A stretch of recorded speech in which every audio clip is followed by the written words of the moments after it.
શિક્ષકો દ્વારા વિદ્યાર્થી આજનો મારો વિષય છે મહાત્મા ગાંધી. મહાત્મા ગાંધીનું નામ મોહનદાસ કરમચંદ ગાંધી હતું. તેમનો જન્મ પોરબંદરમાં થયો હતો. ગાંધીજીએ પોરબંદરને રાજકોટમાં અભ્યાસ કર્યો. પછી ગુજરાત જઈ વકીલાતનો ભણ્યા અને બેસ્ટ થયા. તે વકીલાત કરવા માટે ત્યાં તેમણે હિન્દુઓમાં થતા અન્યાય દૂર કરવા માટે સત્યાગ્રહ કર્યો. પછી વિલાસ જઈ વકીલાતનો ભણ્યા અને બેસ્ટ થયા. તે વકીલાત કરવા માટે દેશોમાં ગયા. ત્યાં તેમણે હિન્દુઓમાં થતા અન્યાય દૂર કરવા માટે સત્યાગ્રહ કર્યો.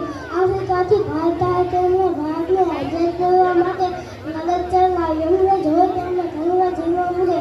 તેઓ સત્ય અને અહિંસાની માર્ગે આંદોલન કરતા રહે.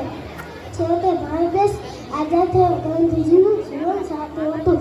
તે ટૂંકી પોતળી પહેરતા હતા. તે દરરોજ સાંજ સવાર પ્રાર્થના કરતા. તેમની પ્રાર્થના સભામાં ઘણા લોકો હાજર હતા. તેમની બાળકો ઘણા વાલા હતા. 30 જાન્યુઆરી ઈસવીસન 1948ના રોજ